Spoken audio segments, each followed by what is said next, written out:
What really happened to the 6 children who vanished without a trace from summer camp in 1997? One came back, but she wasn't the same. Dive into this chilling story of secrets, shadows, and a mystery that refuses to stay buried.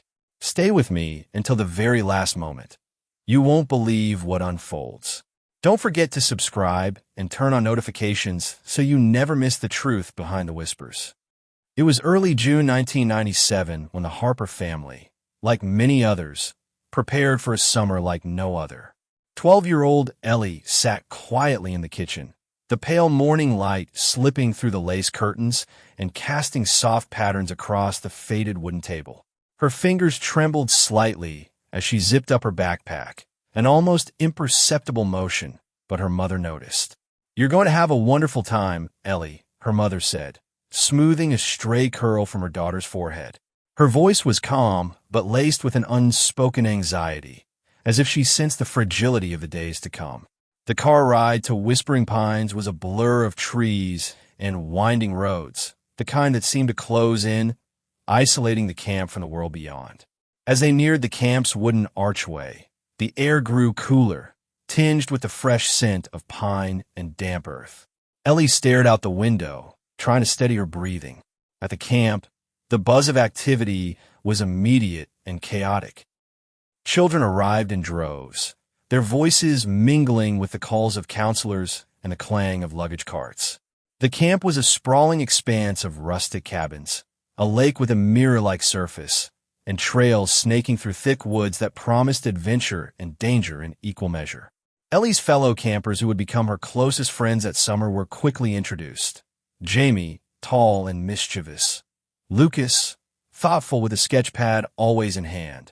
Hannah, reserved and sensitive. Sophie, the lively spirit who could charm anyone.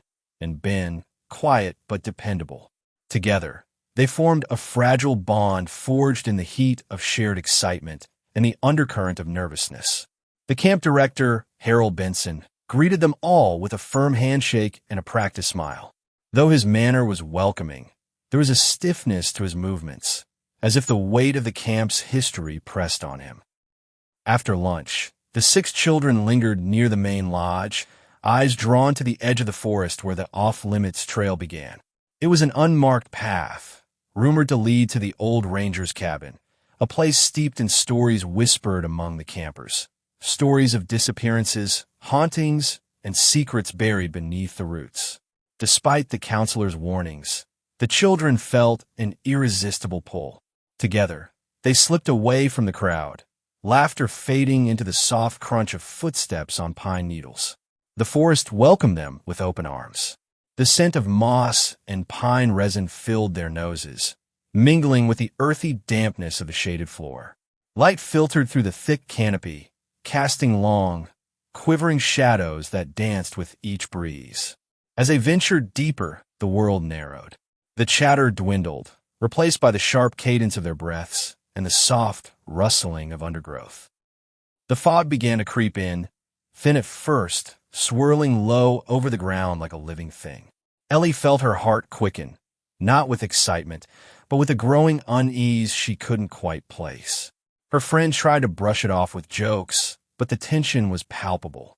They reached the ranger's cabin at precisely 3:47 p.m.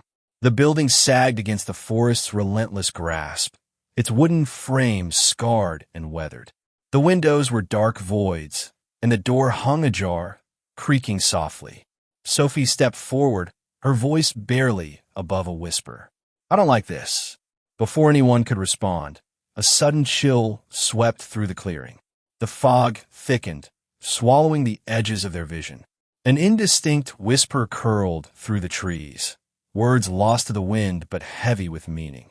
The children instinctively huddled together, eyes darting nervously.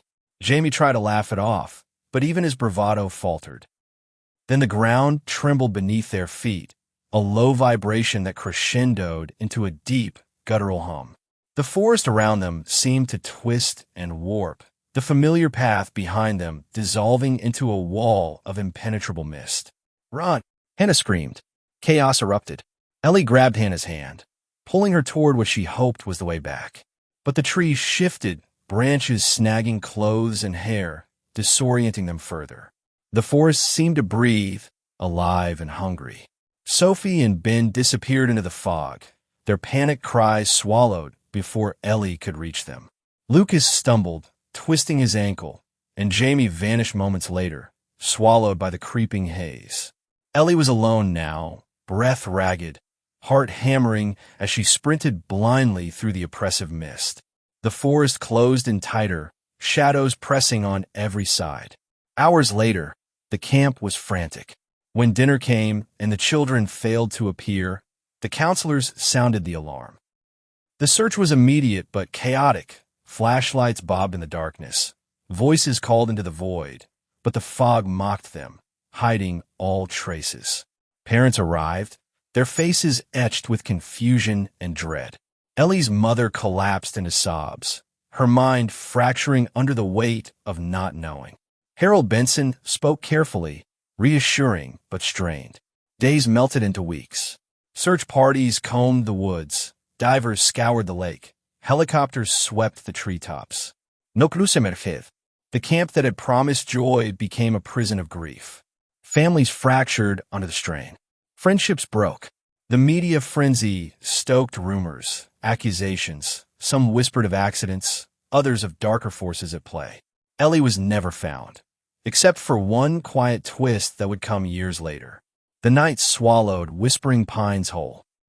By the time the camp's last flickering lanterns were extinguished, the forest had reclaimed its silence, save for the ragged breaths and whispered prayers of those who refused to leave. Back at the Harper household, the sterile glow of the answering machine blinked endlessly. Ellie's mother, Claire, sat frozen in the darkened kitchen, hands trembling as she reached again for the phone, desperate for any call, any news. But there was only silence. The parents of the vanished children poured into the campgrounds hours after the disappearance was confirmed. They came from nearby towns and distant cities, clutching faded photographs and worn backpacks, faces pale and haunted. At first, confusion tangled with disbelief. Where could their children have gone? How could 6 children vanish in the heart of a guarded summer camp, surrounded by staff and other campers? The search began in earnest, but as the hours dragged on, so too did hope slip through their fingers like smoke. Claire remembered the faces around her that night. John, Jamie's father, pacing restlessly, fists clenched so tightly his knuckles shone white. Sarah, Sophie's mother, her tears falling silent as if she had cried all she could. Michael, Lucas's father, trying to maintain a stern calm that barely masked his despair. Their grief was raw and immediate, a collective wound that united them in a shared nightmare. At the camp's makeshift command center, investigators and law enforcement officials worked side by side with volunteers. Maps were spread across folding tables, search grids meticulously planned, radio chatter crackling with updates. Detective Mark Reynolds, a man weathered by years on the force, took the lead. He was calm but relentless, his sharp eyes missing nothing. To the parents, he was a pillar of strength, though even he struggled to conceal the gnawing unease beneath his practiced professionalism. Initial theories flitted through the air like restless ghosts. Had the children run away? Was there an accident, perhaps one hidden beneath the dense brush or the murky waters of the lake? Could foul play be involved? The idea was unthinkable, but no possibility was spared. Days blurred. Camp counselors recounted their last moments with the children. Some spoke of the fog rolling in thick and fast, others of strange noises in the woods, snapping branches, whispers on the wind, but nothing concrete. Claire clung to the hope that Ellie might be hiding, scared but alive. She imagined her daughter navigating the forest, listening for voices, trying to find her way back. But with each passing day, the hope dimmed. The community rallied, organizing vigils and searches, plastering missing posters on telephone poles and storefront windows. Local media caught the story like wildfire. Cameras recorded tearful pleas, parents' faces worn and hollow. Yet beneath the surface, tension simmered. Some parents began to blame the camp staff for negligence. Questions were raised about security protocols, about Harold Benson's management. The director's cool demeanor and tight-lipped responses only fueled suspicion. At a packed town hall meeting, voices rose and fell in anger and sorrow.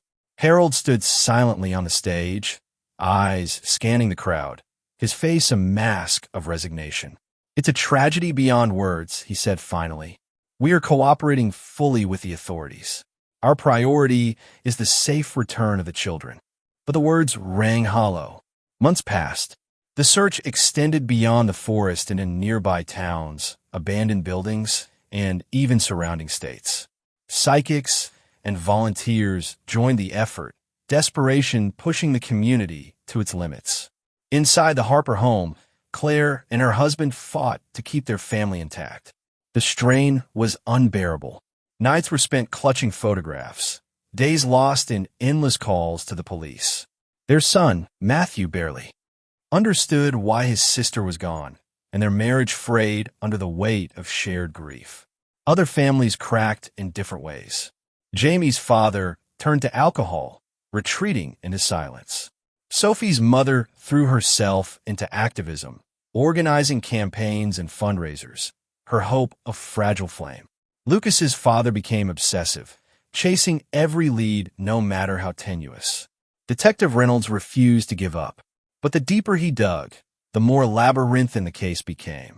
The camp's records were incomplete, staff changes unaccounted for, and some logs suspiciously altered or missing.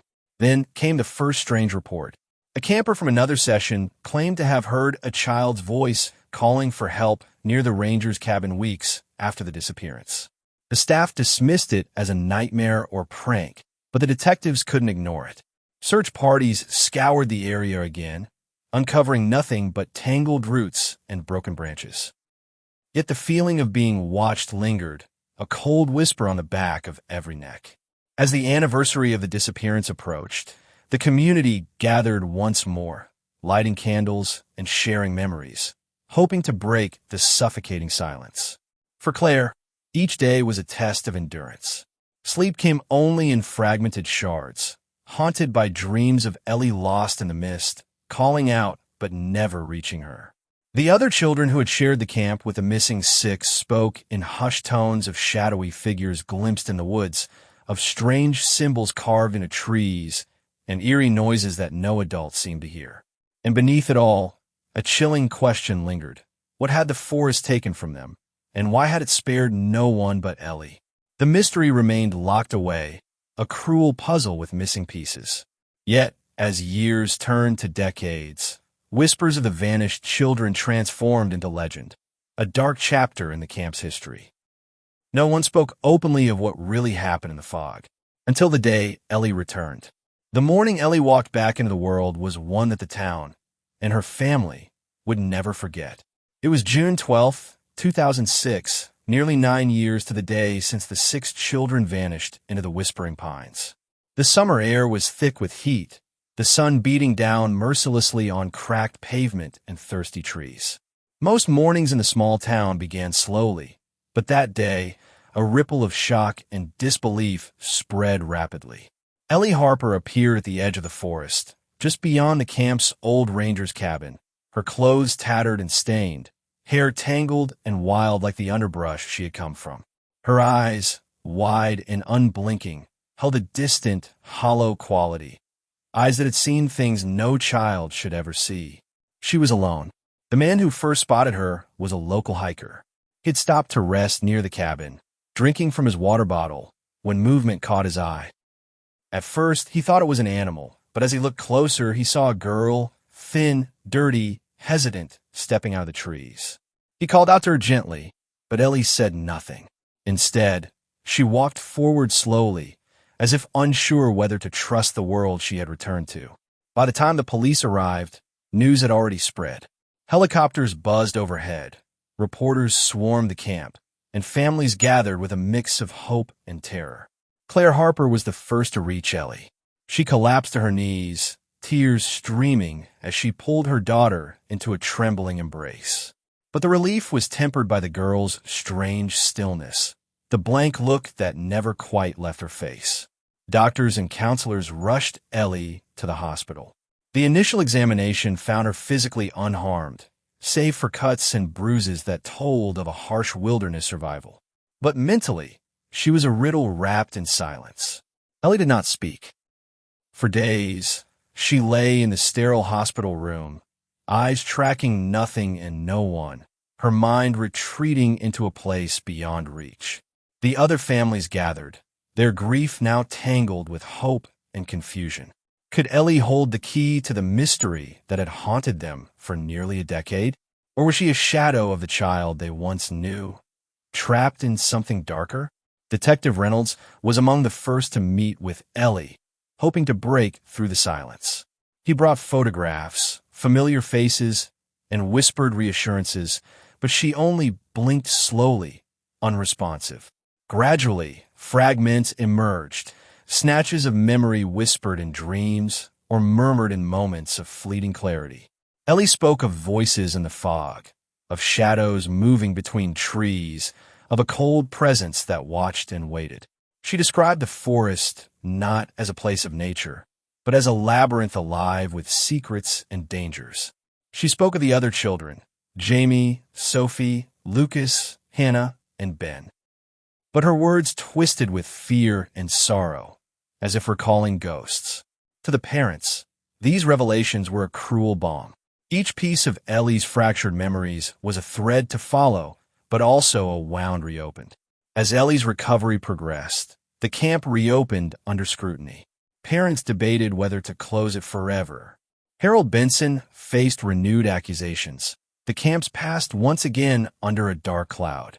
Journalists dug into old records, uncovering inconsistencies, unexplained absences of staff, and cryptic entries about camp activities that had never been public. Some locals whispered of a curse, of the forest itself exacting a terrible price. Ellie became both a beacon and a burden. Her family struggled to reconnect with a daughter who was there in body, but elsewhere in mind. Therapists worked tirelessly, but progress was slow and erratic. Then, a strange discovery shattered the fragile calm. A hidden journal was found buried beneath the floorboards of the ranger's cabin. Its pages filled with a mixture of coded messages, sketches of strange symbols, and references to an ancient ritual tied to the land. Detective Reynolds and his team pored over the journal, seeking clues to the children's fate. The entries hinted at forces beyond simple explanation, but also pointed to human involvement, someone or something manipulating events from the shadows. The investigation reopened with a new intensity. Old suspects were reconsidered, and new leads emerged. Meanwhile, Ellie's behavior grew increasingly erratic. She spoke of being watched, of voices whispering secrets meant to be forgotten, and of a promise she had made, one that bound her to the forest and its dark heart. Her parents watched helplessly as their daughter slipped further away, caught between the world they knew and the one she described. The town's uneasy peace fractured as fears seeped back into daily life. Parents withdrew their children from the camp, whispers of disappearance, and returned weaving a chilling tale that refused to fade. And in the woods, the shadows waited. Years had passed since Ellie's return, yet the forest's grip on whispering pines seemed only to tighten. The journal found beneath the ranger's cabin had become the centerpiece of an intense investigation, drawing experts in cryptography, folklore, and law enforcement alike into a shadowy world few dared to explore. Detective Mark Reynolds spent endless nights poring over the cryptic symbols and coded entries, trying to unravel the secrets they concealed. The more he uncovered, the more he realized that the truth behind the disappearance was tangled in something far older and far darker than a simple missing persons case. The journal hinted at a secret society, a small but influential group tied to the camp's founding families. It spoke of rituals performed to bind the forest's favor, of ceremonies under the blood moon, and of a pact made generations ago that required a terrible sacrifice. The community was shaken. Long-trusted leaders found themselves under suspicion, their reputations crumbling as whispered rumors surfaced of occult practices hidden behind closed doors. Meanwhile, Ellie's condition deteriorated.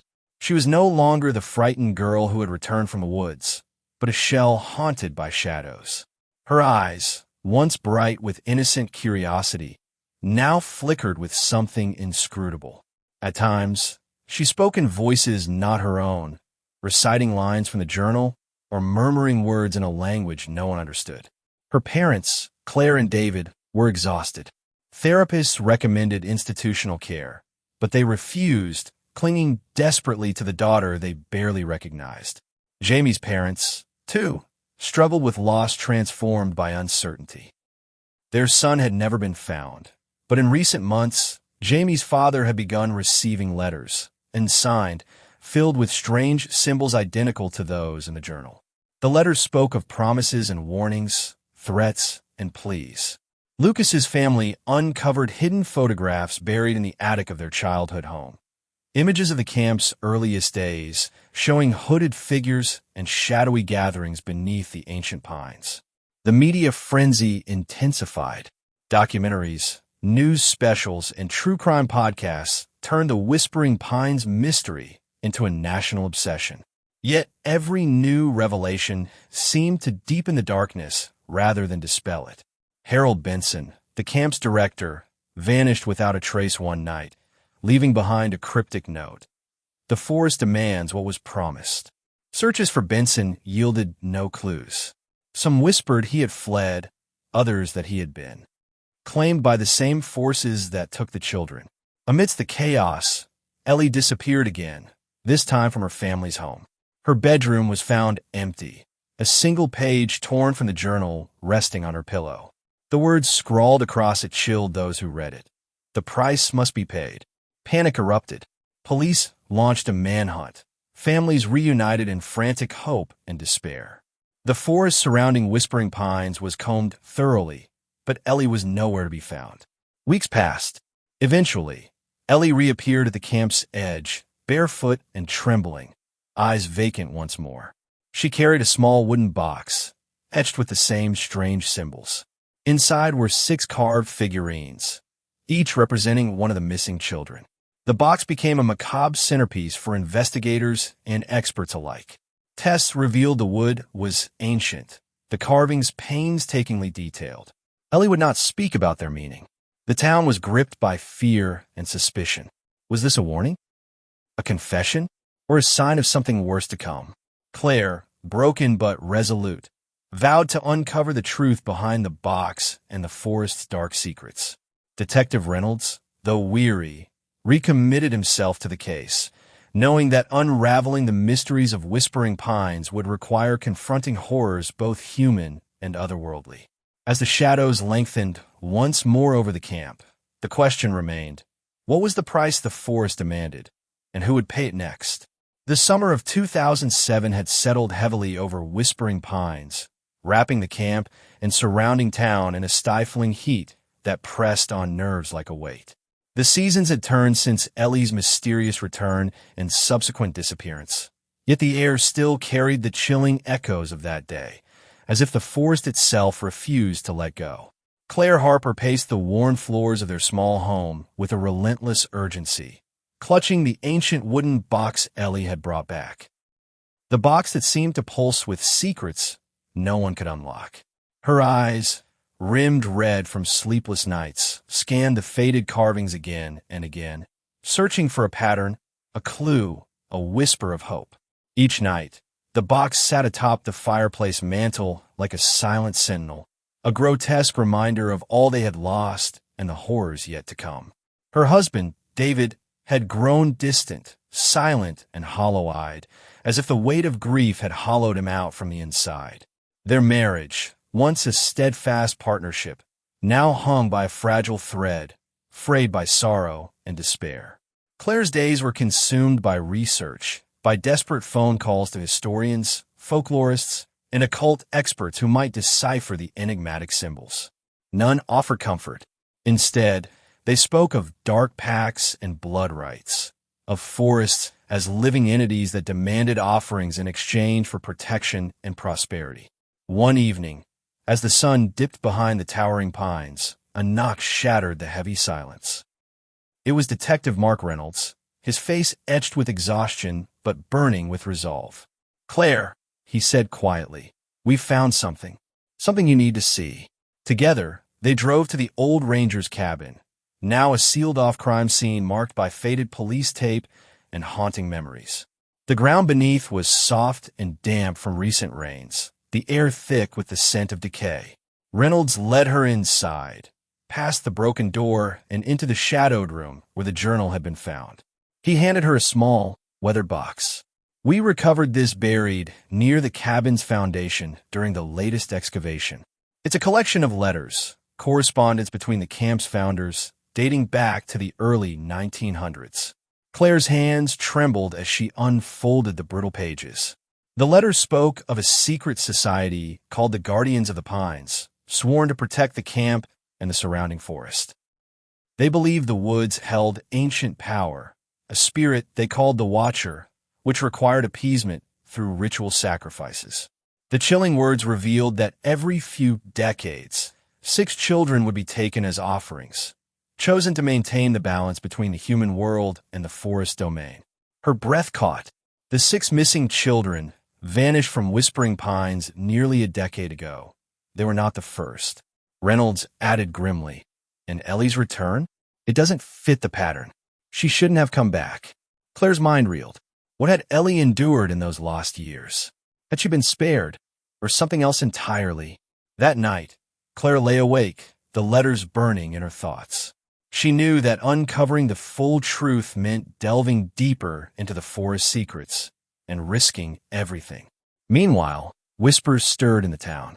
Strange sightings near the camp, shadowy figures moving between the trees, flickering lights where none should be. Some spoke of a presence felt more than seen, a coldness that seeped into bones. Harold Benson, the vanished camp director, had not been found, but rumors persisted that he had sought to break the curse and failed.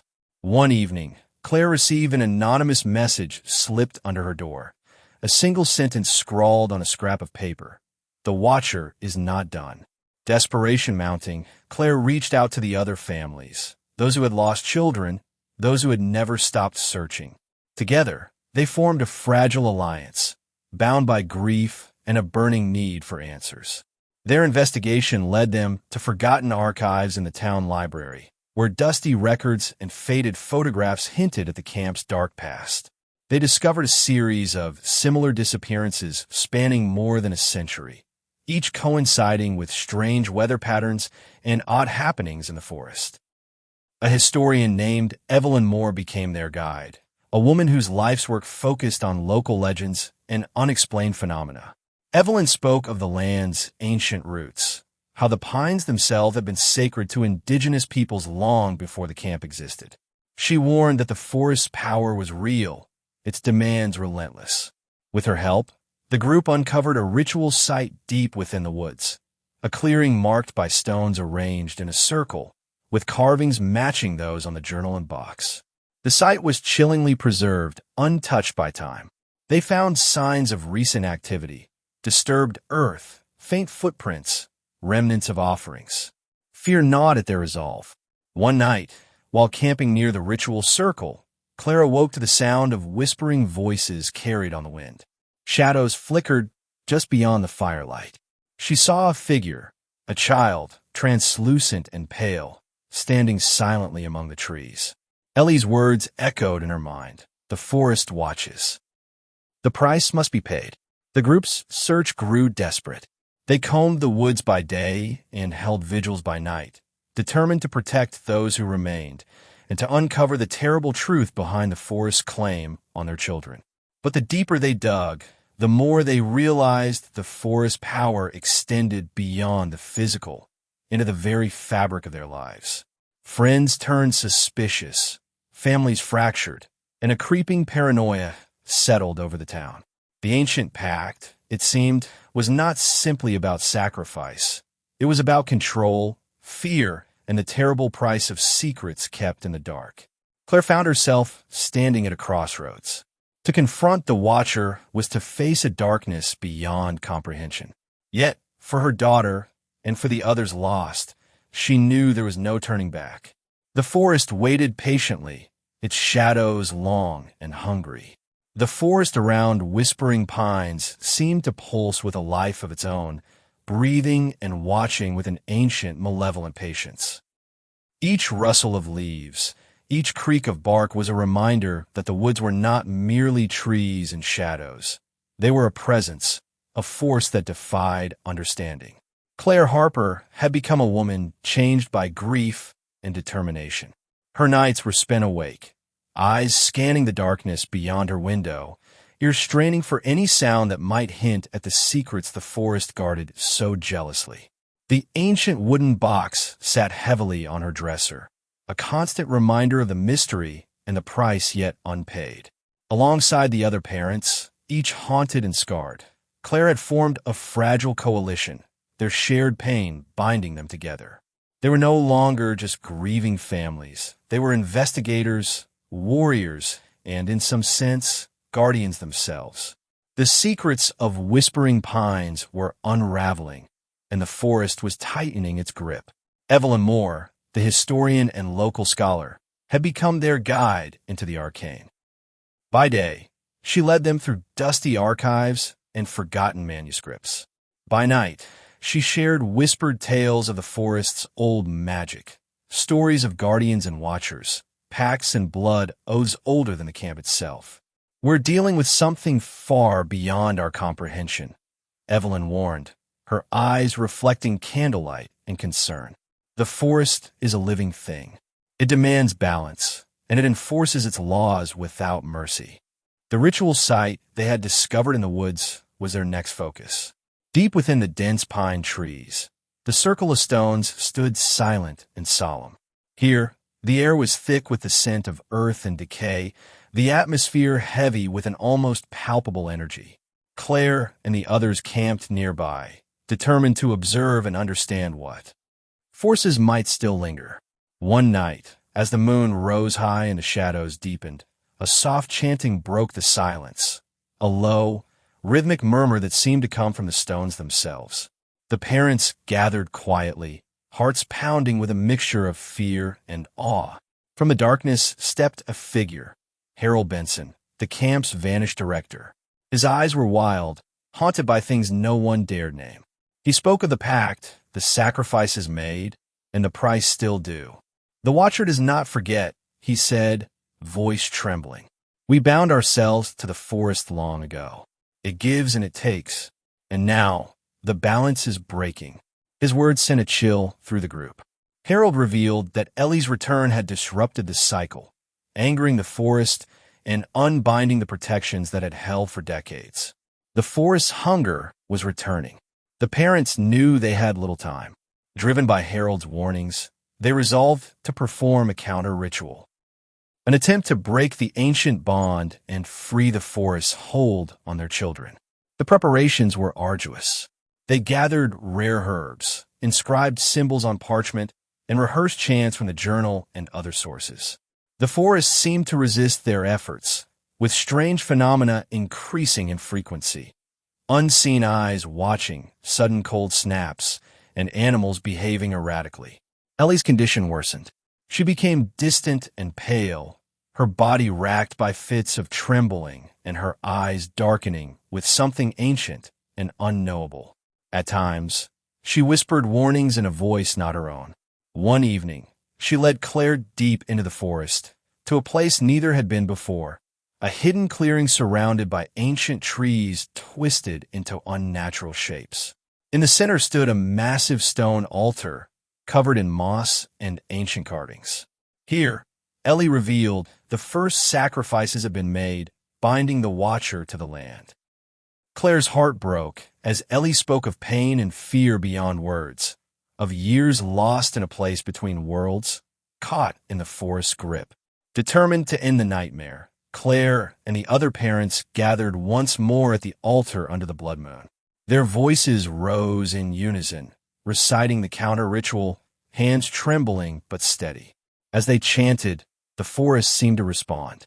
Winds howled, branches whipped like angry fingers, and shadows writhed in the firelight. For a moment, the world hung in balance. Then silence. When the ritual ended, Ellie collapsed, eyes finally clearing for the first time in years. The forest hold was broken, or so it seemed. In the days that followed, strange things began to happen. The weather shifted, animals returned, and the oppressive weight lifted. But the scars remained. Families were fractured, lives forever changed by the ordeal. And in the quiet moments, Claire wondered what other secrets lay buried beneath the pines, waiting to be uncovered. The watcher might have been bound, but it was not gone.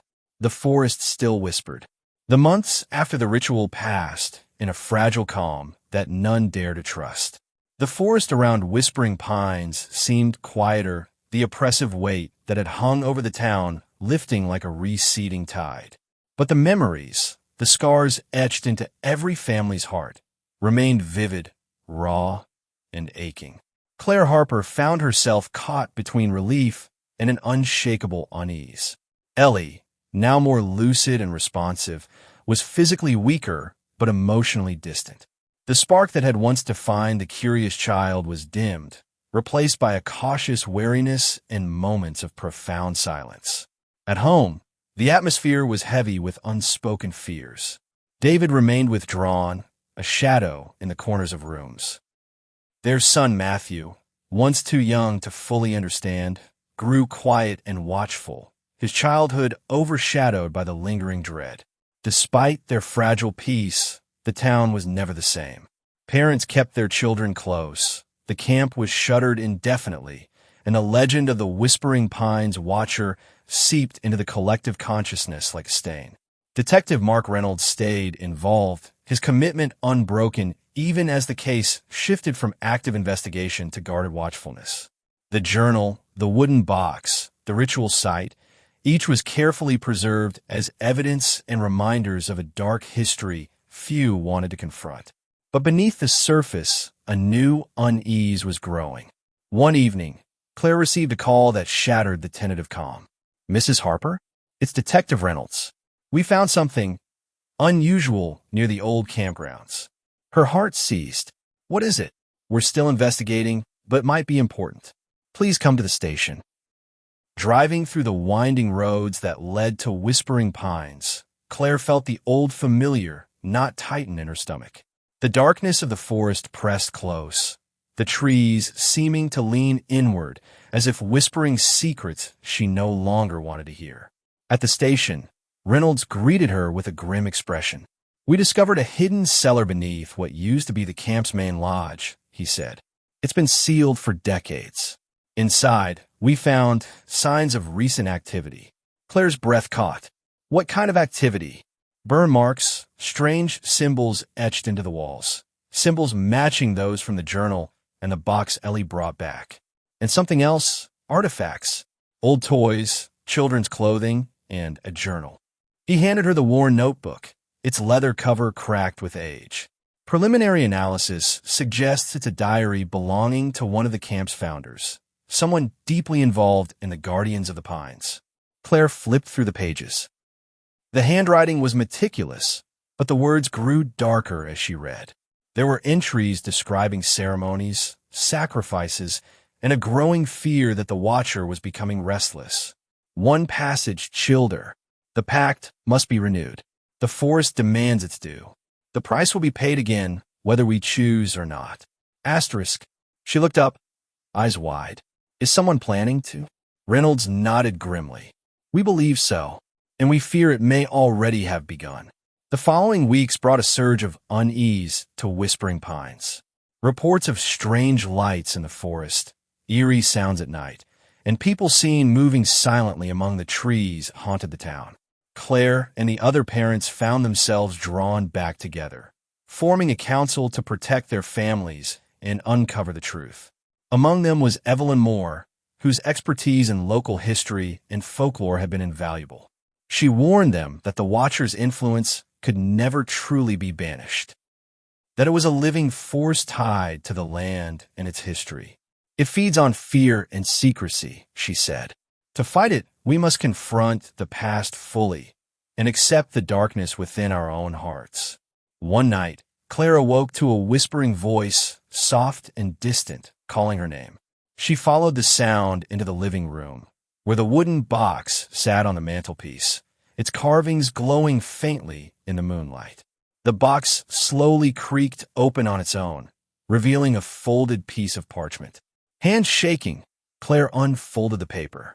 Written in an unfamiliar script, it was a warning, a message from someone trapped, someone pleading for help. The words chilled her to the bone. The watcher grows hungry. The cycle must continue.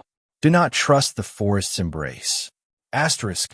Determined to protect Ellie and the other children still at risk, Claire resolved to delve deeper into the camp's dark history than ever before. But as she and the others prepared for what lay ahead, a new shadow stirred in the forest, a presence more cunning, more dangerous than anything they had faced. And this time, it would not be so easily fought. The night air was thick with tension as Claire met with the others in the dimly lit basement of the town library. Maps, photographs, and copies of the ancient journals were spread across the table like battle plans. Faces tired from sleepless nights glared at one another, united by grief but also by a growing resolve. Evelyn traced her finger along a hand-drawn map of the forest. The Watcher's influence extends beyond the campgrounds. These markings indicate other ritual sites, smaller but connected. Jamie's mother, Sarah, swallowed hard. So, this isn't just about whispering pines? No, Evelyn replied grimly. It's an entire network rooted deep into this land's history. David Harper clenched his fists, his jaw tight. What can we do? How do we stop it? Claire's eyes met Evelyn's. We confront it. We expose it. We break the cycle.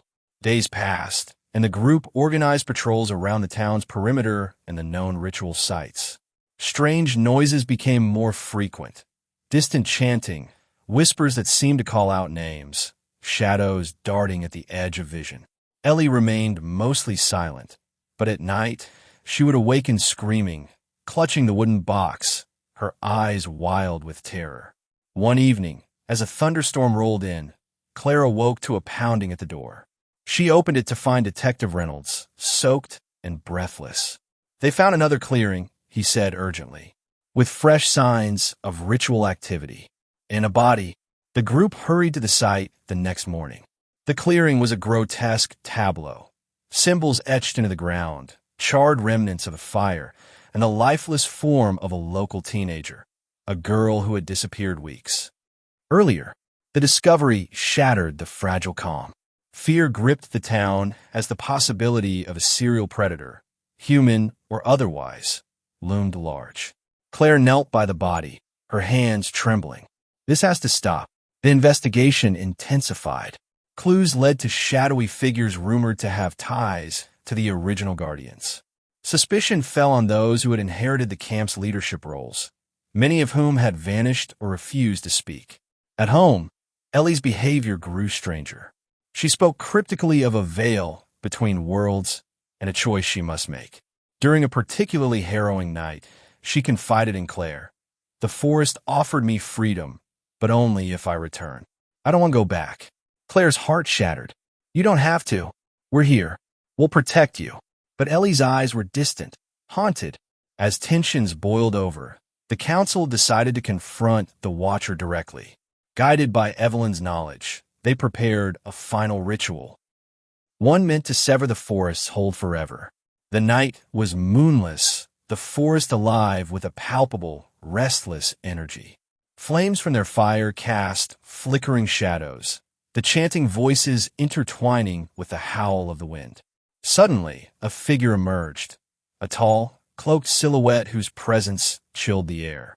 Harold Benson stepped forward, eyes blazing with fury and sorrow. You cannot break what is bound by blood and fear, he intoned. The Watcher is eternal.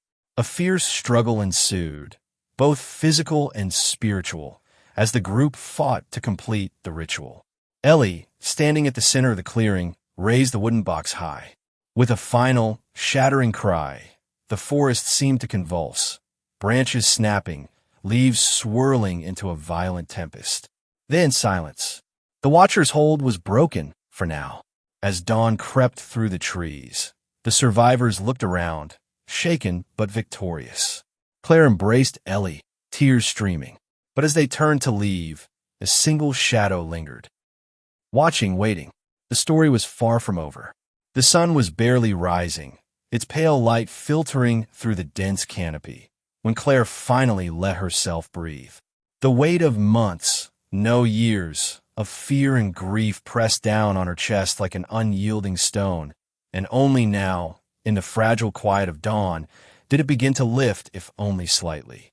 Ellie clung to her side, exhausted but alive, her wide eyes reflecting the first rays of morning with something close to hope. Around them, the other families gathered, some weeping openly, others standing stiff and silent, faces worn raw by the ordeal. The forest beyond the clearing seemed still, but no one dared to trust that stillness. Detective Reynolds approached Claire cautiously. "We need to document everything, but also prepare for what comes next. This isn't the end." Claire nodded, swallowing hard. "What do you mean?" He lowered his voice. "Whatever that entity was, it's bound to this land. It's patient. It's ancient. If it can't take by force, it will find other ways." The group's victory felt fragile, as if balanced on a knife's edge. Days turned into weeks, and life at Whispering Pines slowly tried to return to normal.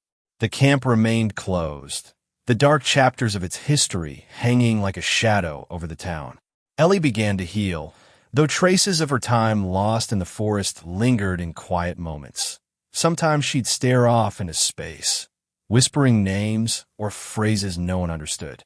Claire tried to rebuild their family, but David's withdrawal deepened. The strain was nearly unbearable.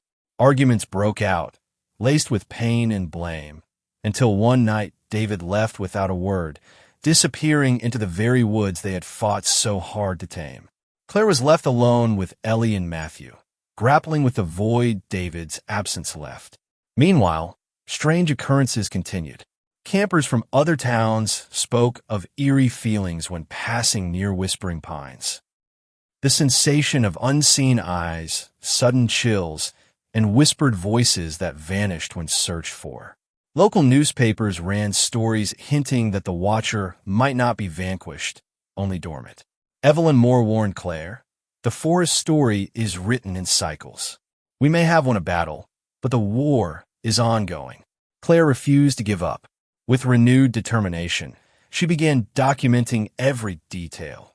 Ellie's strange episodes, new sightings in the forest, the town's whispered fears. She reached out to other families affected by similar disappearances from other camps and forested areas, finding disturbing patterns, missing children, strange rituals, unexplained phenomena. The Guardians of the Pines were not unique. The Watcher was part of a larger, darker network spanning generations and geography. One night, while reviewing old letters and journals in the dim light of her kitchen, Claire noticed something she had missed. A coded message hidden in the margins of the oldest journal, a cipher that hinted at a location deep within the forest. Driven by desperation, Claire and a small group of trusted allies set out at first light to find this place. The trek was grueling. The forest seemed alive, shifting around them. Trees bent to block paths. Shadows moved just beyond sight. Hours passed, the sunlight fading as they descended into a hidden hollow, surrounded by twisted pines and stone monoliths etched with ancient symbols. At the center lay an underground chamber, sealed by time and roots.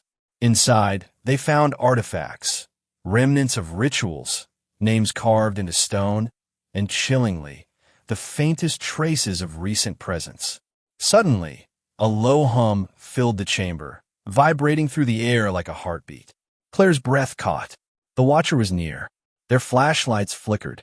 A cold wind swept through the chamber, carrying whispers that seemed to come from everywhere and nowhere. "Welcome," a voice breathed, ancient and terrible. The group froze. Ellie stepped forward, trembling but resolute. When not afraid, the shadows shifted, coalescing into forms both human and otherworldly. The Watcher's voice echoed, "The pact endures. Balance must be maintained." Claire raised her voice, steady despite the fear. "No more children will be taken. No more sacrifices. We will end this." For a moment, silence. Then, the chamber began to shake. The walls cracked, dust falling like rain. The group ran, hearts pounding, as the earth groaned beneath their feet. They emerged into the night, gasping for air, the forest eerily still once more. But the message was clear. The Watcher had not been defeated. It had only waited, and the forest's hunger had only grown. The days that followed felt like walking on shards of glass. Claire found herself caught in a relentless storm of fear and determination, the memory of the chamber's whispers echoing in her mind like a sinister lullaby. The Watcher was not just a legend. It was alive, and it was waiting. Ellie's condition continued to fluctuate. There were moments of clarity, brief flashes when the child they loved would emerge from the shadows within her eyes. But those moments were fragile, fleeting, like sunlight struggling through storm clouds. One afternoon, Claire found Ellie standing by the window, staring into the forest. Her voice was barely a whisper. "They're coming back, Mom. They're always coming back." The weight of those words pressed down on Claire's chest. Who were they? And how could she protect her daughter from a force older than time? In the town, unease deepened. More children reported strange dreams of whispering woods, of eyes watching from the darkness. Parents grew anxious, whispers of protective charms and warding rituals spreading like wildfire. At the local school, a counselor reported several students exhibiting signs of trauma and fear tied to the forest and the camp's dark history. The community was fracturing under the pressure. Claire and the council decided they needed answers, concrete ones. They reached out to a renowned folklorist and occult expert, Dr. Helena Cruz, hoping fresh insight might illuminate the shadowy path ahead. Dr. Cruz arrived with an air of quiet intensity. She listened carefully to their stories, examined the journals, the wooden box, and the artifacts. "This is a classic case of a land-bound spirit," she explained. "The Watcher is a guardian, but also a prisoner, tied to ancient pacts and cycles of sacrifice. What you've done has disrupted its balance, but that balance demands restoration." Claire's heart sank. "How do we stop it?" Dr. Cruz shook her head. "You don't stop it. You negotiate. You offer something it cannot refuse." That something, Claire realized with growing dread, might be a sacrifice of a different kind, a promise of protection, of vigilance, of remembrance. The council debated the implications late into the night. Could they live with such a price? Or was it better than the unknown horrors that might unfold if the forest's wrath returned in full? Meanwhile, Ellie's episodes grew more intense. She would awake screaming, speaking in tongues, and at times vanishing for hours, only to be found on the edge of the forest, eyes glazed and distant. One night, Claire followed Ellie silently, heart pounding. The girl moved with eerie purpose toward the ritual clearing, the site of so many dark memories. Claire called out, but Ellie did not respond. As they reached the clearing, the air shimmered with an otherworldly energy. The trees seemed to lean closer, the shadows thickening. Suddenly, Ellie turned, her eyes no longer her own, but black pools reflecting the forest's endless hunger. "The Watcher calls," she whispered. Claire reached for her daughter, tears streaming. "Come back to me, Ellie. You're not alone." For a moment, Ellie hesitated, the darkness battling the light within her. Then, with a heartbreaking cry, she collapsed into Claire's arms. The fight was far from over. But in that moment, the bond between mother and daughter, a bond forged in love, fear, and unwavering hope, held firm against the shadows. The forest watched and waited. The summer sun had grown merciless, baking the earth and turning the forest floor into a cracked mosaic of dry leaves and brittle pine needles. Whispering pines seemed caught between two worlds, one of fragile daylight and another lurking just beneath the surface, where shadows deepened and secrets festered. Claire Harper felt the weight of that duality crushing her from all sides. The past had returned with a vengeance, dragging her family and the entire town into a darkness they had fought so hard to escape. Ellie's fragile recovery had stalled. Days blurred into nights filled with terror and silence. and every morning brought fresh uncertainty. The girl who had once vanished into the woods had returned changed, haunted, fragile, and caught in a struggle no one could see. At the local community center, the Parents' Council met in a cramped room lined with faded photographs and hastily scrawled notes. The air was thick with exhaustion and fear, but beneath it all was a determination that burned brighter than the summer heat. Evelyn Moore spread out a map of the surrounding forests, her finger tracing the twisting paths and hidden clearings. The Watcher's influence reaches farther than we imagined. These sites, they're connected by ley lines, ancient energy currents that tie the land together. Sarah, Jamie's mother, leaned forward, eyes narrowed. If that's true, then disrupting one site won't stop the rest. We're dealing with something far bigger. David Harper, back from the woods after weeks of silence, rubbed his temples. We need to find a way to sever those connections. Destroy the ritual sites, break the lines. Dr. Elena Cruz nodded grimly. Possible, but dangerous. Disturbing such ancient energies could provoke a reaction far worse than we've seen. Claire's voice was steady but firm. We have to try. For Ellie. For all of them. The plan was risky. They would move at night, armed with tools, cameras, and whatever charms and rituals they could muster. The goal, to destroy or disrupt the key ritual sites connected by the ley lines, and to end the Watcher's grip on their land. On a humid July evening, Claire joined the group as they gathered at the edge of the forest, the air heavy with the scent of pine and damp earth. Each face bore the marks of sleepless nights and haunted dreams, but none wavered in their resolve. Ellie sat quietly in the back of Claire's truck, clutching the wooden box. Her eyes were glassy, distant, but Claire sensed a storm beneath the surface. The deeper they went into the forest, the heavier the silence became. No bird song, no rustling wildlife, just the oppressive quiet of something waiting, watching.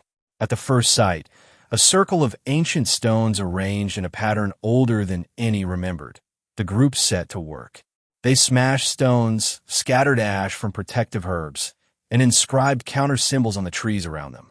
A cold wind rose, chilling their bones. Shadows shifted in unnatural ways, and faint whispers echoed through the trees, rising and falling like a sinister song. Claire felt a prickling on her skin, as if unseen eyes burned into her soul. When they finished, they moved quickly to the next site, repeating their actions. At each, the forest seemed to resist. Branches clawed at their clothes, unseen forces pushed against their bodies, and Ellie's whispers grew louder, warning of the cost. That night, camped deep in the woods, the group barely slept. Around their fire, tales of the missing children's last days surfaced, memories tangled with terror and mystery. Ellie suddenly stood, eyes wide and shining with unnatural light. "They're coming," she said softly. "The Watcher's children. They never left." The forest seemed to lean in closer, shadows stretching like long fingers. Suddenly, a scream shattered the night, a blood-curdling sound that echoed through the trees. The group scrambled to their feet, flashlights piercing the darkness.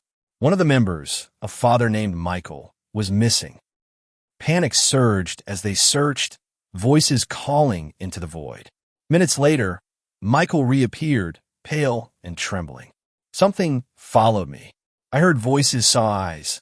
The forest's malevolence was real, and it was hunting." Claire clutched Ellie tightly. "We have to finish this, no matter the cost." But the night was far from over. As they approached the final site, an ancient altar half swallowed by roots and earth, the air grew electric. The ground beneath seemed to pulse with dark energy. There, they found signs of a recent ritual, a fresh pile of offerings and strange symbols burned into the soil. Ellie stepped forward, placing the wooden box on the altar. Her voice, calm but resolute, began to chant words from a journal. The forest roared in response. Branches snapped, leaves swirled into a fierce tempest, and shadows writhed like living things. Claire felt the cold seep into her bones, but she held her ground. As Ellie's chant reached a crescendo, a figure emerged from the storm, a woman ethereal and terrible, eyes glowing with ancient fire. The Watcher, Claire realized, breath caught. The entity's voice echoed like thunder. You seek to break the pact, but the price has been paid since time immemorial. Balance must be maintained. Ellie stepped forward, unwavering. No more sacrifices. No more children lost. The Watcher's gaze softened, just for a moment. Then you must carry the burden. Protect the balance, or the forest will take what it needs again.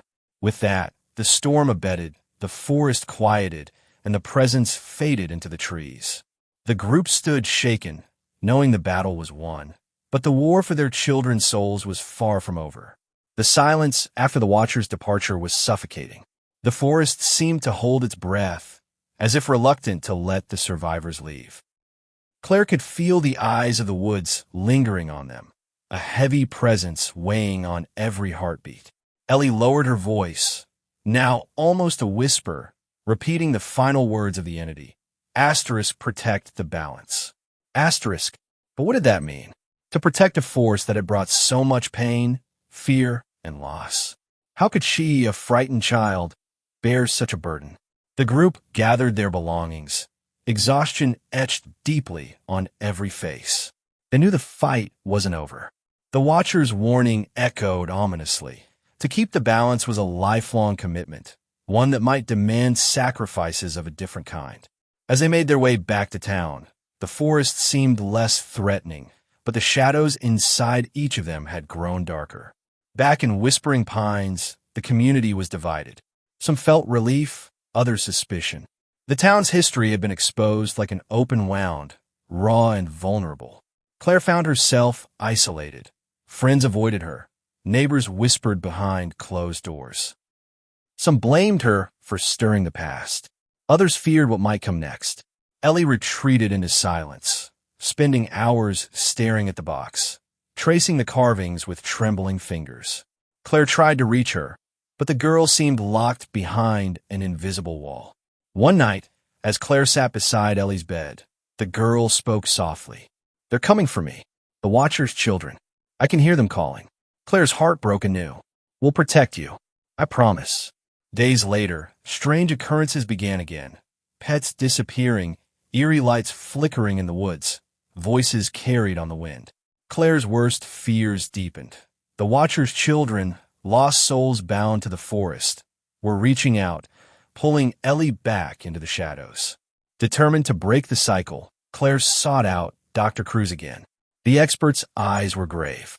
There may be a way to sever the connection, Helena said, but it will require a sacrifice, not of blood, but of spirit.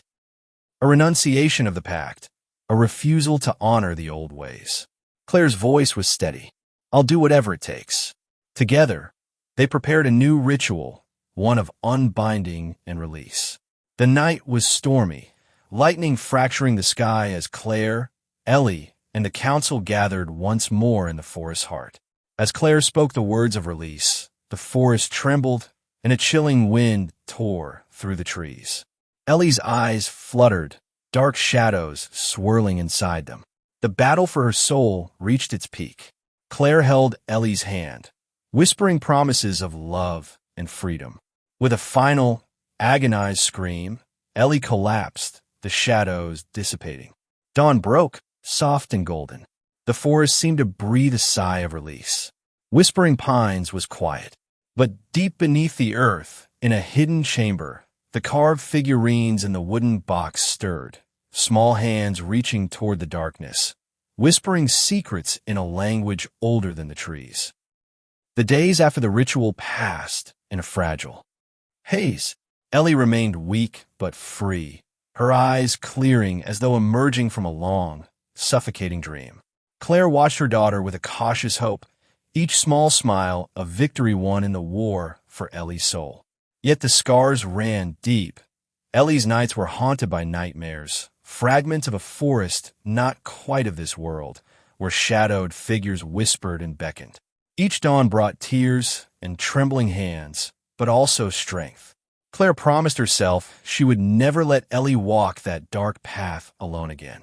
The town of Whispering Pines began to stir cautiously from its slumber. The camp's gates remained locked, and the woods were still regarded with wary reverence. But whispers of healing circulated, of lives reclaimed from darkness. Detective Reynolds continued his watchful vigil, piecing together the tangled web of history and myth, hoping to protect the future. Yet beneath the tentative peace, subtle signs lingered. Displaced shadows at dusk, the faint scent of pine mingled with something older, almost forgotten. Claire found herself drawn repeatedly to the wooden box, now resting in Ellie's room. She could not shake the feeling that it was a key, both a relic of the past and a beacon for what might still come. One evening, as twilight bled into night, Claire found a note tucked beneath the box, written in a hand she did not recognize. The watcher sleeps, but dreams eternal. The balance is fragile. The forest remembers. Asterisk. Her blood ran cold. Across town, other families reported strange dreams and fleeting glimpses of children in the woods, shadows playing just beyond sight. The legend of the Watcher was not confined to whispering pines alone. It was a thread woven through the land's very soul. Claire realized the fight was not over. It was a story without end, a cycle turning endlessly beneath the pines. But for now, she held her daughter close, cherishing the fragile light that had returned. And she vowed to keep the watch, silent, vigilant, unyielding, against the darkness that whispered just beyond the trees. In the weeks that followed, Whispering Pines felt like a town caught between two worlds. One foot lingering in the fragile dawn of hope, the other shackled to the lingering night of secrets and shadows. The forest, once a place of simple childhood adventure, had become a symbol of fear, a living reminder that some mysteries were better left untouched. Claire's days became a relentless cycle of vigilance and quiet desperation. She watched Ellie with an intensity born of love and dread, noting every tremor, every flicker of shadow crossing her daughter's pale face. Though Ellie laughed sometimes, a soft, brittle sound, it was as if part of her had been left behind in the dark places of the woods. David had returned home, but remained a distant figure, his eyes clouded with a grief he refused to share. The fractures in their family were deep, carved by years of loss and the weight of unspeakable truths.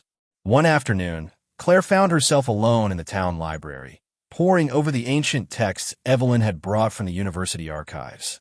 Dusty tomes spoke of old rituals, forest spirits, and a delicate balance between man and nature.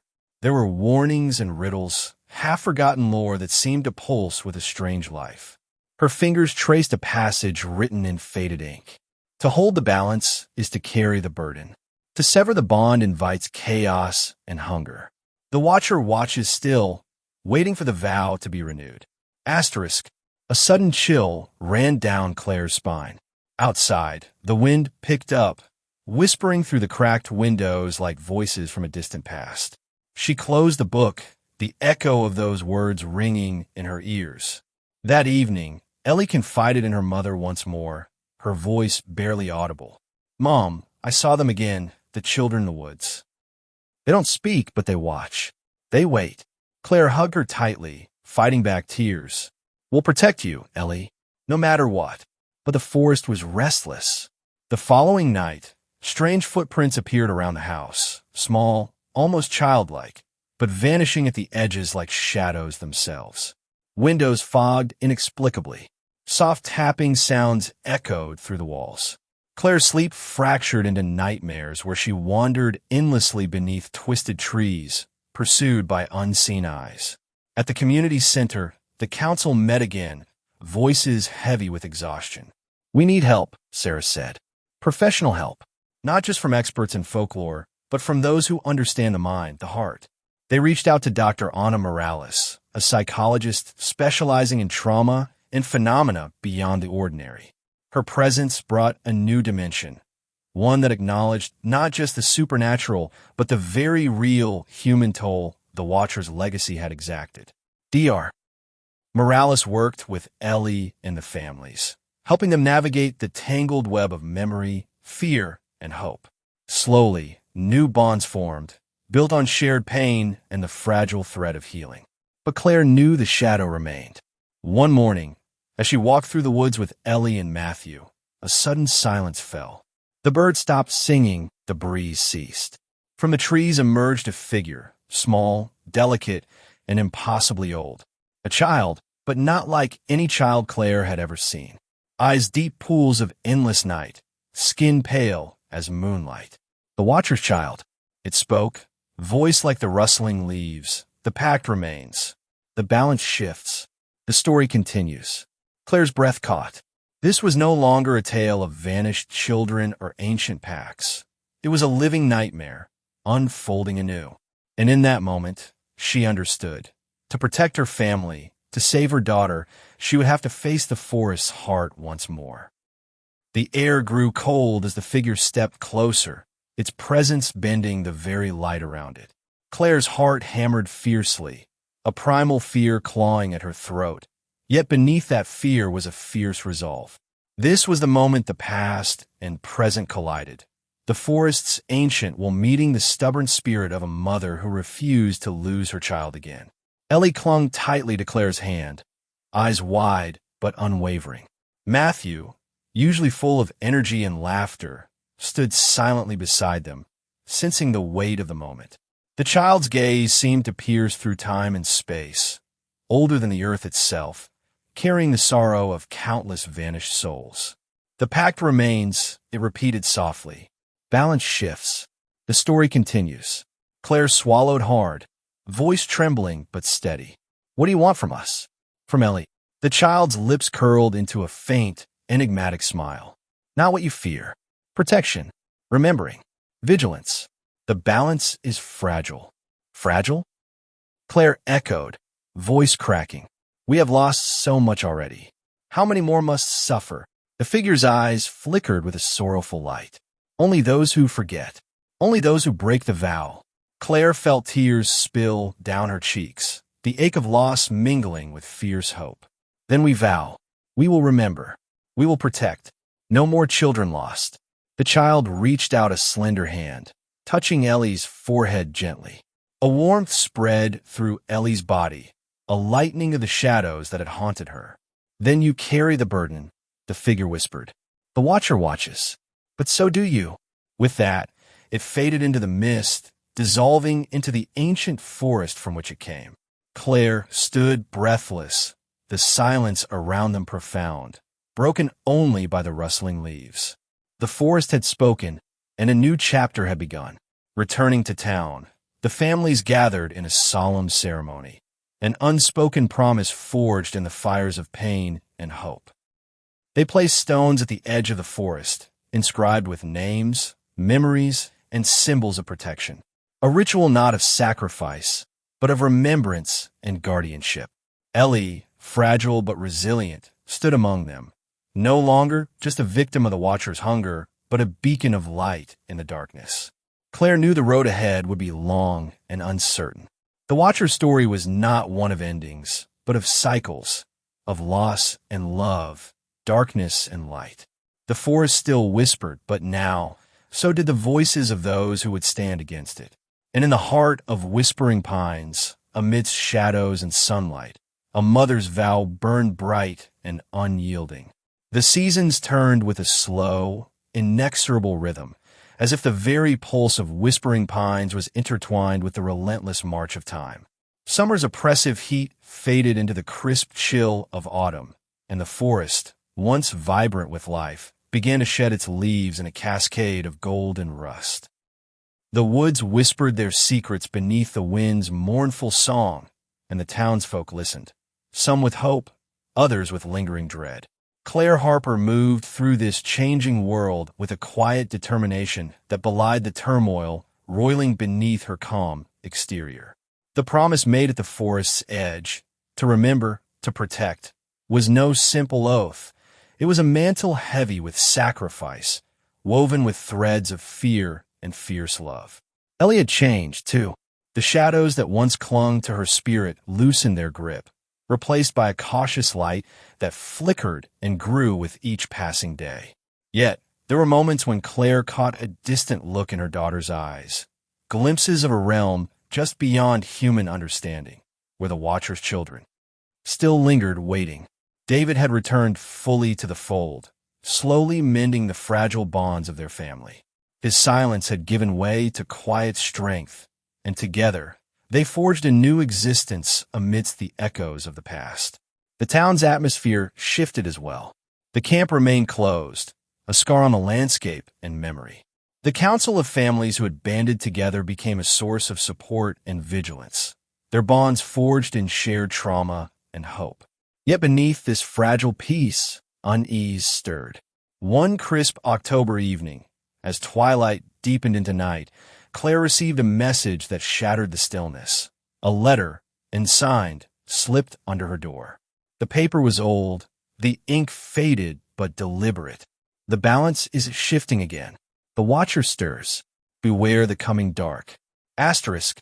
The words sent a chill racing through her veins. She shared the note with the council, their faces grim as the shadows lengthened. Evelyn Moore, ever the scholar and sentinel, studied the script with furrowed brow. This handwriting, it matches that of the original camp founder's diary. Someone is watching us, someone who knows the history intimately. Sarah's voice trembled. Is it a warning or a threat? Claire's mind raced. The past was reaching out again, and the tenuous peace they had fought to secure might be unraveling. Determined to uncover the sender and intent, Claire and a small group began to investigate, retracing paths through the town's oldest records and whispered legends. Late one night, Claire ventured alone to the edge of the forest, the letter clutched in her hand. The trees stood silent sentinels, their branches tangled like skeletal fingers against the dark sky. A sudden rustle startled her. From the shadows emerged a figure, an elderly woman, eyes sharp and knowing. "You shouldn't be here, Claire," she said softly. "Who are you?" Claire demanded, heart pounding. "I'm someone who remembers, someone who has watched over these woods longer than you can imagine." The woman introduced herself as Miriam Caldwell, a recluse who had lived on the forest's edge for decades, keeper of secrets and guardian of stories.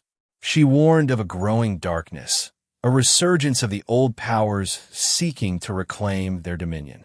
"The Watcher's hunger is eternal," Miriam said, "but so is the forest's need for balance. You must choose your path carefully." Claire pressed for answers, desperate to protect her family and town. Miriam spoke of a hidden relic, lost for generations, a key to understanding and possibly controlling the Watcher's power. "The relic lies deep within the forest," she explained, "but reaching it will test your courage and your faith." Armed with this knowledge, Claire returned home, resolve hardening like steel. The council agreed to a new expedition, one fraught with danger, but fueled by hope. As they prepared, the town braced itself, the boundary between light and shadow thinning like never before. The morning air was thick with anticipation and an uneasy quiet as Claire and the council gathered at the forest's edge.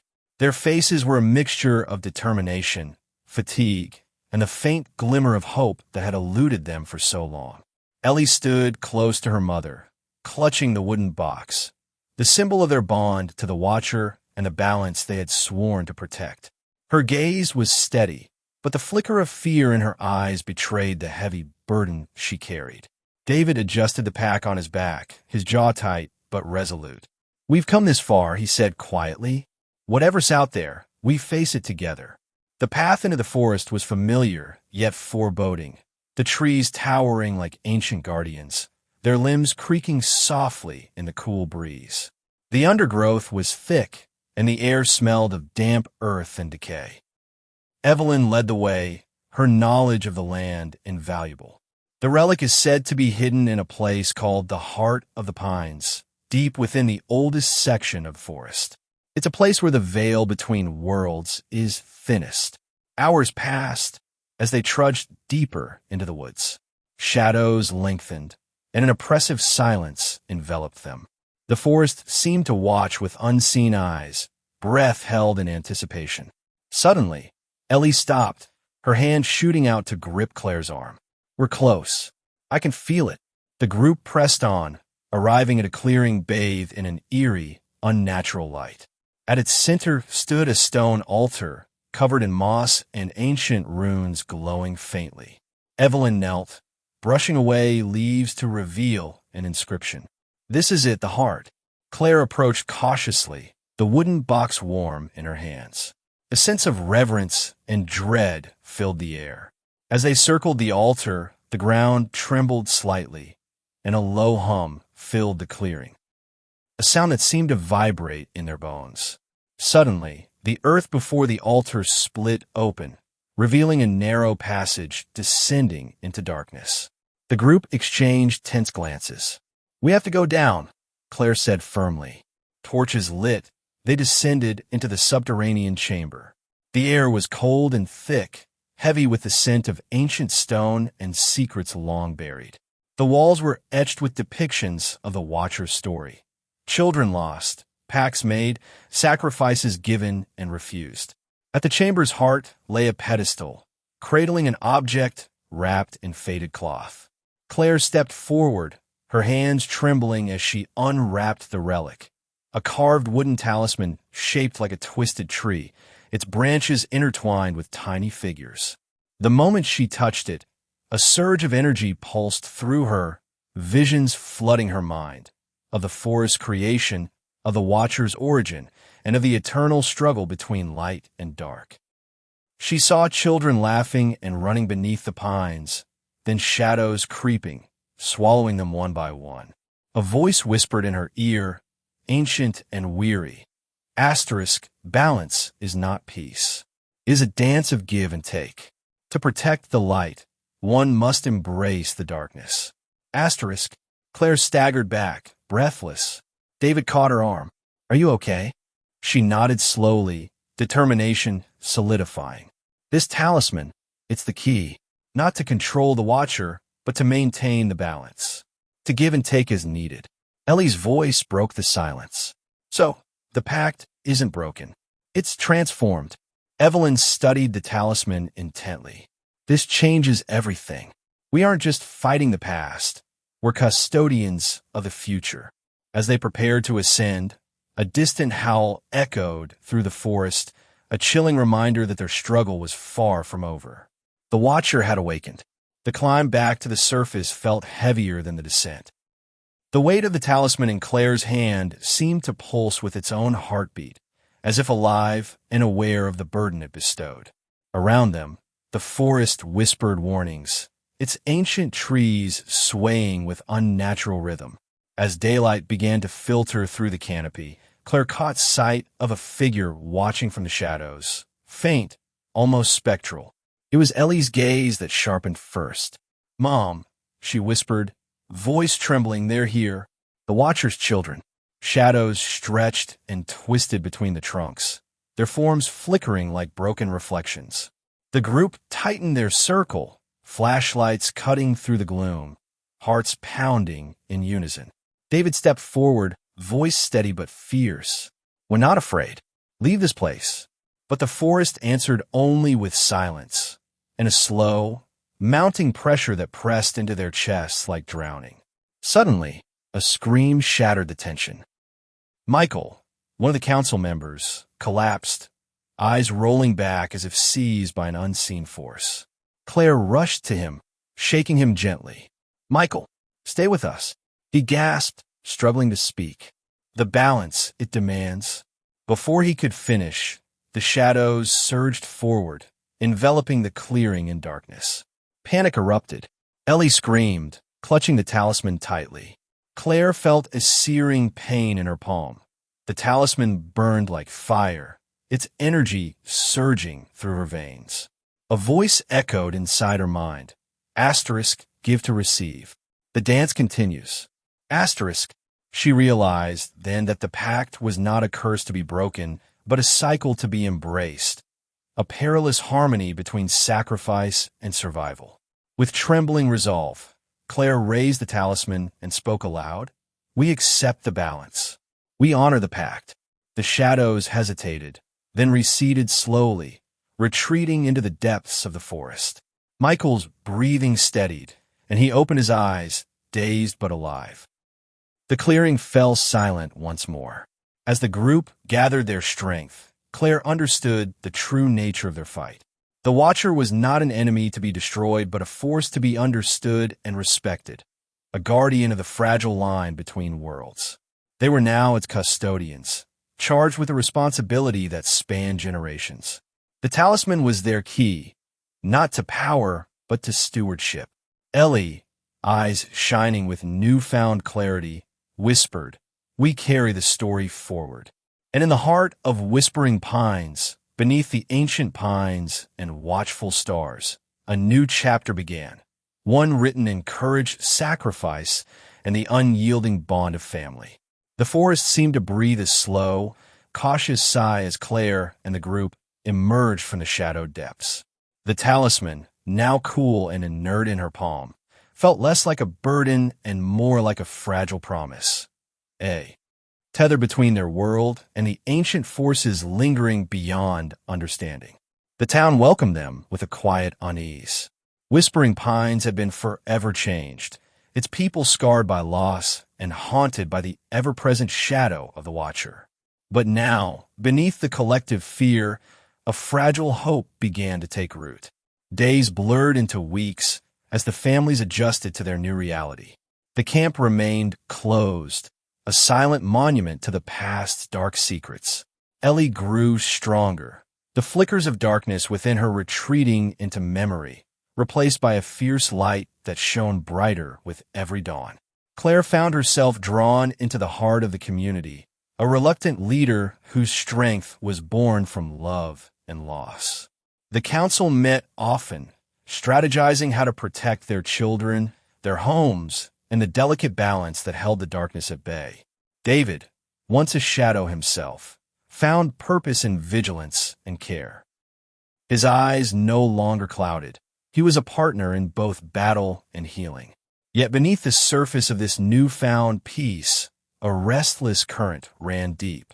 The talisman's presence was a constant reminder that the Watcher's story was not one of simple endings, but of eternal cycles, of darkness and light, loss and redemption.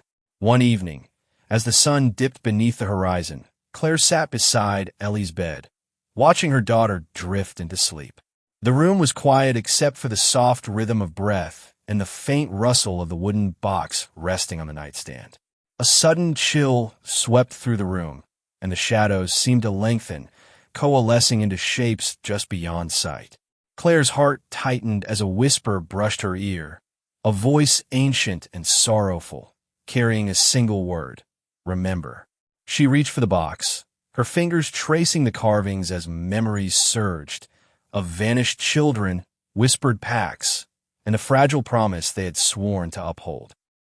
The Watcher's eyes were upon them still. Outside, the forest stirred, alive with secrets and waiting. And the dance continued. The whisper lingered long after the voice had faded, curling through Claire's mind like smoke, elusive yet persistent. Remember, the word throbbed with meaning, a call to vigilance, a warning cloaked in sorrow. She closed Ellie's door gently and stepped outside, the night cool and crisp under a canvas of stars. The air was thick with the scent of pine and earth, the forest breathing quietly in the dark. In the distance, faint rustling stirred, a sound too deliberate to be the wind. Claire's breath caught. Years of pain and fear sharpened her senses. She knew the woods held more than silence. Back in town, the council gathered once again, their faces etched with weariness but resolute. News had spread of strange lights flickering among the trees, shadows moving against the moonlight, and dreams haunted by children's laughter turning to screams. Evelyn stood at the front, her eyes scanning the weary faces. "The Watcher is restless," she said. "Our actions have disturbed an ancient cycle. We must strengthen our vow, deepen our protection." Sarah, her voice trembling, added, "The children who vanished, they aren't gone. Not entirely. Their spirits linger, caught between worlds." David's gaze hardened. "We owe them more than remembrance. We owe them peace." The group agreed to establish a new tradition, an annual vigil to honor the lost children and renew the pact of balance. It would be a night of light and remembrance, a beacon against the encroaching darkness. Weeks passed, and the first vigil approached. The town prepared with solemn reverence, placing candles along the forest's edge and inscribing stones with names and memories. Ellie, standing beside Claire, held the wooden box close, its carvings warm against her skin. Her eyes, once shadowed, now shone with quiet strength. As night fell, families gathered beneath the stars. A hush fell over the crowd as Claire stepped forward, voice steady despite the weight of history. "We remember," she began. "We honor those who vanished and those who watch over us still. We vow to protect, to never forget, and to carry the balance forward." Candles flickered in the dark, their flames dancing like fragile hearts against the night. Suddenly, the forest seemed to respond. A gentle breeze stirred, carrying faint laughter, not mocking or cruel, but soft and distant, like the echo of forgotten joy. Claire felt tears slip down her cheeks, a mixture of sorrow and hope. The vigil continued late into the night, the community bound together by shared loss and determination. As dawn broke, a hush fell once more. The watcher's presence felt less a threat and more a reminder, a guardian of a delicate truth. In the weeks that followed, life slowly returned to a fragile normal. Ellie blossomed into a bright, curious girl, her nightmares fading into distant memories. Claire and David rebuilt their family on the foundations of resilience and love. Yet in quiet moments, Claire would catch Ellie gazing toward the forest, eyes distant and thoughtful.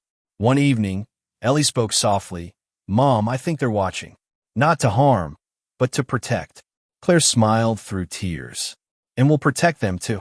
The wooden box sat on Ellie's shelf, a symbol of their journey, a reminder of darkness faced and light reclaimed. Whispering Pines was no longer just a town marked by tragedy. It was a place of memory, vigilance, and hope. The Watcher's story had become their story, a tale of sacrifice and strength, shadows and light intertwined. And though the forest's whispers never fully ceased, Claire knew one thing with unwavering certainty.